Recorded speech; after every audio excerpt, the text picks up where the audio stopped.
Natural നമ്പേഴ്സിൻ്റെ some കണ്ടുപിടിച്ചതുപോലെ wall നമ്പേഴ്സിൻ്റെ some കണ്ടുപിടിക്കാനായിട്ടുള്ള ആദ്യത്തെ ചോദ്യം, ആദ്യത്തെ 15 അഖണ്ഡ സംഖ്യകളുടെ തുക എത്ര? ഇക്വേഷൻ എന്ന് പറയുന്നത് n × n - 1 ഡിവൈഡഡ് ബൈ 2. അതാണ് സമ്മിൻ്റെ ഇക്വേഷൻ. 15 അഖണ്ഡ സംഖ്യകളുടെ തുക കണ്ടുപിടിക്കാനായിട്ട് n തന്നിട്ടുണ്ട്. 15 × n - 1, 15 - 1 14 ഡിവൈഡഡ് ബൈ 2.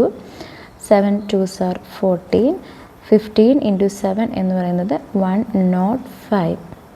1 തൊട്ട് 49 വരെ 49 എണ്ണൽ സംഖ്യകളുണ്ട്. അങ്ങനെയെങ്കിൽ എത്ര അഖണ്ഡ സംഖ്യകളുണ്ട് 0 തൊട്ട് 49 വരെ എന്ന് ചോദിക്കുമ്പോൾ അന്നേരം n എന്ന് പറയുന്നത് 50 ആണ്. 50 × 50 - 1 49 ഡിവൈഡഡ് ബൈ 2. ക്യാൻസൽ ചെയ്യുമ്പോൾ 25.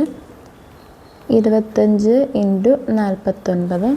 25 × 50 ചെയ്തിട്ട് അതിൽ നിന്നും 25 കുറയ്ക്കുക. അന്നേരം 25 × 5 എന്ന് പറയുന്നത് 125. 250 വരും. 1250 നിന്നും 25 കുറച്ച് കഴിയുമ്പോൾ കിട്ടുന്നതാണ് നമ്മുടെ ആൻസർ 1225.